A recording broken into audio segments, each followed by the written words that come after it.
Assalamualaikum warahmatullahi wabarakatuh. Hari ini kita akan ngaji filsafat Pak Fardun Faiz part 2 ya, dengan tema kesendirian. Oke, sebelum kita mulai mari kita baca bismillah. Bismillahirrahmanirrahim. Kita simak bareng-bareng, semoga apa yang kita niatkan dapat bermanfaat. Oke, tanpa berlama-lama mari kita mulai. Ada orang yang punya dorongan jiwa atau kecenderungan jiwa untuk lebih suka sendirian. Oke.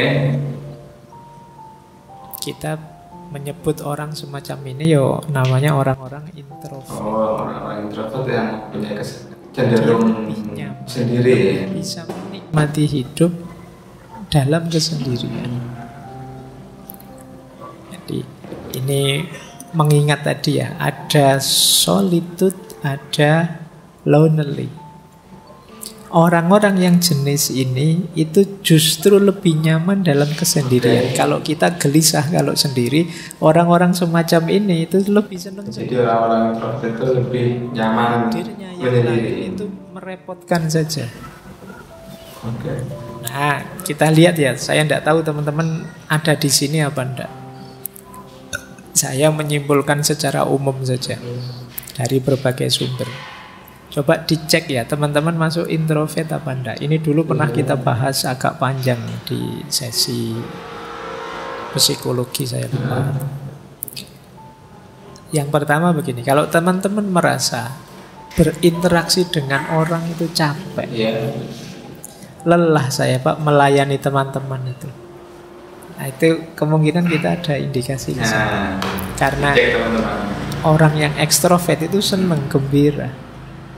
Mungkin capek tapi dia bisa menikmati. Tapi orang-orang yang jenis introvert ini, dia merasa, alah, berjam-jam saya harus melayani tamu sebanyak ini, bikin capek saja. Nah, itu teman-teman kok enggak pulang-pulang toh, yos. Saya mau tidur, saya segera ingin main game, saya segera ingin main itu. Nah, kemungkinan introvert. Yang kedua, circle-nya kecil.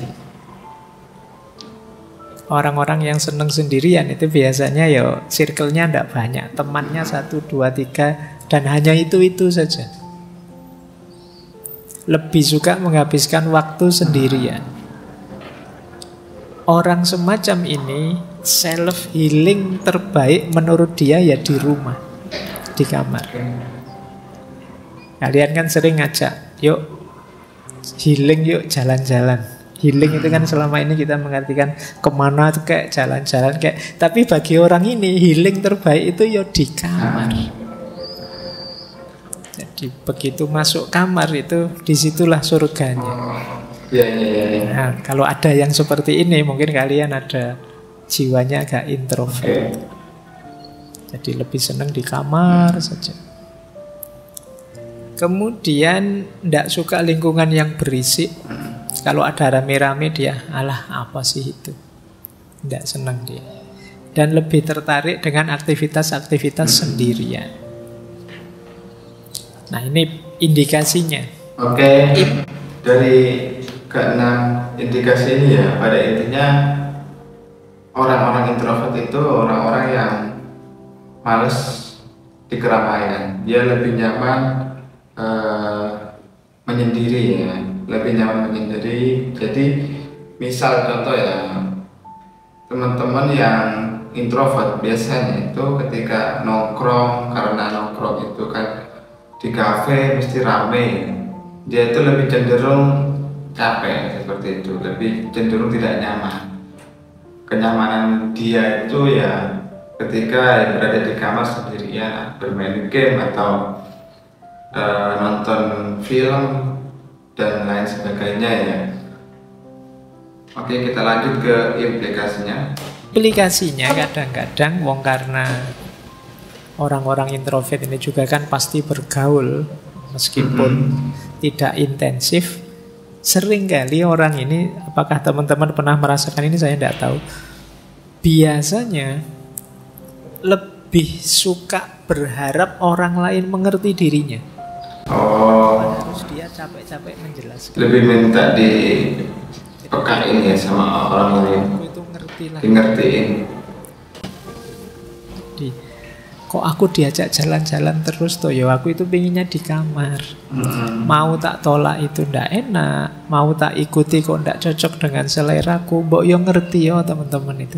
Dia memendam rasa ingin dimengerti. Senang memendam ya. Daripada. Jadi kalau teman-teman yang hadir malam hari ini sering merasa begitu, orang-orang kok ndak paham-paham sih mauku ya, kok ndak ngerti apa yang aku inginkan ya, itu mungkin ada gejala-gejala ke sana.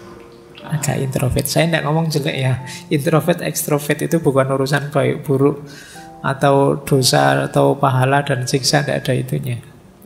Ini gaya kepribadian saja. Jadi kalau teman-teman merasa capek dengan hadirnya orang lain, merasa orang itu tidak ada yang paham diriku, nah, itu kemungkinan gaya hidup kita gaya introvert ini. Kemudian seringkali mikirnya terlalu lama ketika ingin memutuskan sesuatu. Termasuk ada istilah silent treatment. Jadi coba saya misalnya punya teman ingin menjauh dulu sementara, biar tidak terlalu terpengaruh itu. Tapi lama-lama terus jadi tidak akrab lagi sama temannya. Itu ada yang jenisnya seperti ini. Diajak sangat akrab tidak mau, diajak terlalu intim tidak nyaman dia. Ketemu ya say hello, hai ada apa kabar, sudah makan belum, sudah selesai pulang. Jadi tidak detail-detail sampai akrab sampai gimana, dia tidak nyaman dengan itu.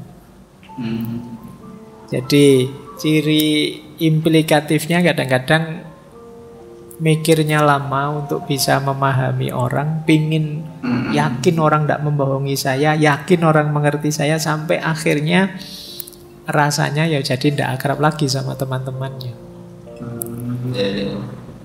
Dan kadang-kadang kecewa dengan dirinya sendiri. Saya itu kok begini ya, jangan-jangan saya itu kurang ramah ya, jangan-jangan saya itu orangnya tidak enak diajak ngobrol ya, jangan. Itu sering kecewa, menyalahkan dirinya sendiri. Nah, ini cirinya orang introvert. Kemudian kadang-kadang juga ekspektasinya tinggi pada orang lain. Akhirnya kecewa. Membayangkan temannya bisa memberikan apa, berbagi apa, memberikan apa, tapi kemudian tidak seperti yang dibayangkan. Kenapa kok dia estimasinya salah? Karena relasi sosialnya kurang. Sehingga kadang-kadang mungkin mudah ditipu orang, mudah dikecewakan orang. Dia tidak ngerti kalau orang gayanya kayak gini ini ya biasanya ngapusi. Oh kalau orang cengeng-cengeng kayak gitu itu tidak serius. Oh itu kan hanya yang akrab yang ngerti gitu. Kalian yang tidak terlalu intens dalam pergaulan di dunia sosial sering salah membaca. Nanti orang basa-basi dianggap serius. Biar lama-lama. Mari mas. Oh iya. Kadang-kadang wong itu cuma basa-basi kamu. Berbagai macam orang. Nanti ada, ayo silahkan itu. Kalau di sini ayo silahkan itu cuma basa-basi, jangan diminum beneran. Nanti ada orang makan, sudah makan belum? Nah, itu ya kalau sopan santunnya sudah makan, sudah silahkan lanjutkan gitu. Tapi kalau tidak ngerti ya gitu. Jadi karena tidak terlalu intensif dalam pergaulan, kadang-kadang salah estimasi, akhirnya kecewa. Ya mbok sekali-sekali mampir, itu basa-basi, kamu mampir beneran. Nah, harus hati-hati karena pergaulan sosial ya punya rumusnya sendiri-sendiri. Ya. Nah, termasuk juga sering tidak enakan. Waduh, jangan-jangan teman saya marah ini. Waduh, jangan, sering tidak enakan. Jadi orang introvert itu karena apa yang dia rasakan tidak terekspos keluar, Dia sibuk dengan dirinya sendiri. Jadi ini di antara cirinya. Nah, ada juga variasi. Oke, dari ciri-ciri implikasi yang sudah dijelaskan oleh Pak Farudin Faiz, apakah teman-teman termasuk salah satunya ya? Bisa dicek teman-teman. Pada intinya ya, implikasi orang-orang introvert, dia itu lebih cenderung memendam perasaan suka tidak enakan sama orang lain ya. Untuk mengatakan tidak atau menolak ajakan orang lain itu sangat susah, karena pada dasarnya dia itu tidak enakan kepada orang lain. Contoh ya, ketika kita dipinjamin uang, tapi kita uangnya tinggal 150, teman kita minjam 100. Untuk berkata tidak punya uang itu kita nggak bisa, karena orang-orang introvert itu ya susah untuk berkata tidak, itu susah. Terus sering merasa kecewa terhadap diri sendiri ya, ketika habis ngobrol, misal ya habis ngobrol sama teman-teman, terus pulang-pulang dia berpikir apakah tadi saya salah omong atau saya orangnya tidak asik ya tadi pas diajak ngobrol. Sering-sering overthinking seperti itu teman-teman. Terus pertemanannya itu kecil. Nah, karena pertemanannya kecil itu, orang introvert lebih cenderung tidak paham arti basa-basi orang, atau orang ini serius atau bukan. Itu lebih sering salah mengartikan, memahami obrolan-obrolan tersebut ya. Nah, pentingnya kita itu memperbanyak teman, memperluas pergaulan agar paham berbagai macam karakter seseorang. Seperti itu ya. Oke, kita lanjut. Variasi unik ini sebenarnya ada jenis-jenis introvert tertentu yang khas. Misalnya ada istilah social introvert. Social introvert itu bukan berarti orangnya tidak bergaul, tapi circle-nya sangat kecil. Kalau sudah di circle-nya ya, sih podo, sudah yo teriak-teriak, yo aktif ya. Tapi ganti circle diam dia. Ini namanya social introvert. Kalau sama gengnya, wow aktifnya luar biasa, dia bisa jingkrak-jingkrak, dia bisa balapan motor dia bisa. Tapi begitu ganti circle, dia pendiam. Nah ini ada namanya social introvert. Mungkin kalian begitu. Kalau ketemu circle-nya di luar, wah kumat. Tapi begitu masuk circle ngaji filsafat, wah kok gini situasinya, kamu diem kayak orang soleh. Nah, ya itu social introvert namanya. Jadi, kamu aktif hanya di circle-mu, atau tipe thinking, pemikir. Berbaur sih, bareng sama teman. Tapi kalau sudah berbaur, diam saja mikir, kadang duduk di pojok sambil menganalisis, sambil itu namanya thinking introvert. Tidak bisa diajak ngomong santai, guyon-guyon, pokoknya dia mikir, menganalisis sekelilingnya. Wah, ternyata kalau di kafe ini ya itu mikir apa yang dilakukan anak-anak muda ini ya, masa depan bangsa gimana ya kalau anak-anak itu. Yang lain ngobrol sepak bola, ngobrol K-pop, ngobrol apa, dia mikir masa depan bangsa. Nah itu akhirnya dia diem terus mikir, ya Allah ini nanti di akhirat gimana kalau ditanya malaikat ini. Nah, itu tipe thinking introvert. Ada yang jenisnya anxious introvert, itu orang yang cemas terus. Ya berinteraksi dia, tapi setelah berinteraksi terus dia bingung, aku tadi salah ngomong enggak ya? Teman-teman cocok enggak ya dengan gayaku? Komentar apa ya kira-kira teman-teman tentang yang saya lakukan tadi? Ini anxious, kamu tiap hari khawatir dengan itu. Jadi ini menurut gengku aku kayak gini, ini cocok enggak ya? Sesuai enggak ya? Nah, ini namanya anxious. Kamu khawatir terus, khawatir salah, khawatir keliru, khawatir menyakiti, khawatir. Sehingga kecenderungannya kamu terus lama-lama jadi sulit aktif. Atau ada orang tertentu yang restrained introvert itu yang tertutup sih sebenarnya. Ya seperti orang introvert biasa, tapi lama-lama kalau sudah cair, oh itu dia sudah bisa terbuka, mungkin ngalah-ngalahi yang ekstrovert. Jadi, awal datang itu pendiam, nggak ngomong.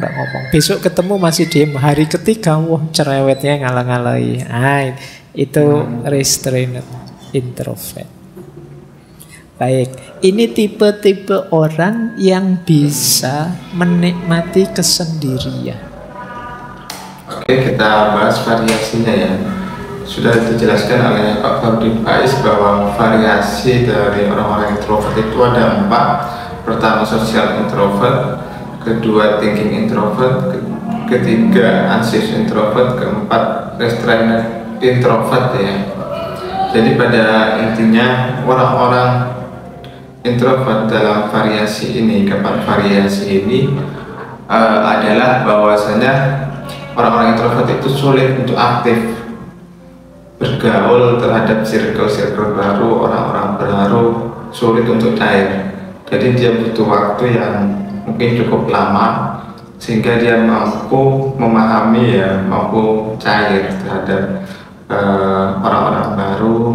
Contohnya misalnya ketika kita nongkrong ketemu orang baru, dia itu sulit masuk aktif, lebih cenderung diam terlebih dahulu. Tapi nanti ketika lama-lama, hari kedua, hari ketiga, hari keempat nongkrong lagi, biasanya baru dia bisa cair, baru bisa aktif seperti itu ya. Mereka lebih nyaman kalau tidak bersama orang lain. Jadi orang lain mungkin bagi dia sifatnya mengganggu saja atau sekedar kewajiban sosial, kewajiban budaya, kewajiban agama. Tapi bagi dia lebih nyaman kalau tidak ketemu saja. Nyusahi saja kalau ada orang lain itu. Nah itu bisa begitu. Kalau bahasanya Sartre itu mungkin hell is other people. Orang lain itu neraka bagiku. Orang lain itu neraka. Tadi tidak ada orang lain, santai-santai. Begitu datang 5 teman ke kamar kos, sudah nge-lag sudah sinyalnya. Ini gara-gara ada mereka ini. Jadi ini gambaran tadi ya. Ada orang yang kesendirian itu memang dorongan jiwanya. Orang sendirian. Kita kan selama ini sering punya tesis manusia itu makhluk sosial. Tidak bisa hidup tanpa hadirnya orang lain. Tapi ternyata ada juga orang yang menganggap hadirnya orang lain itu masalah. Bikin repot saja, bikin ribet saja. Baik, ini satu perspektif ya. Saya tidak tahu yang malam hari ini hadir apa ada yang introvert atau tidak. Mungkin karena ini ngaji filsafat, mungkin banyak yang thinking introvert, mikir terus isinya. Tapi ya tidak apa-apa, wong ini memang forumnya belajar. Baik, saya lanjutkan. Jadi ada orang yang memang dorongan jiwanya, dorongan ingin sendiri. Oke, itu ya penjelasan indikasi, implikasi, dan variasi dari orang-orang introvert ya. Kalau kita menganggap bahwasanya manusia itu tidak lepas dari orang lain karena ketergantungan, karena kita adalah makhluk sosial. Tapi kalau orang-orang introvert ini adalah orang-orang yang memiliki dorongan jiwa lebih nyaman sendiri, dan kehadiran orang lain itu menganggap diri dia itu neraka kan, seperti itu kata salah satu filsuf tadi. Lebih nyaman sendirilah, karena memang pada dasarnya dorongan jiwanya itu ya dia lebih nyaman sendiri, seperti itu ya. Mungkin itu, semoga apa yang kita kaji, apa yang kita pelajari dapat bermanfaat. Wallahul muwaffiq ila aqwamit thoriq. Wassalamualaikum warahmatullahi wabarakatuh.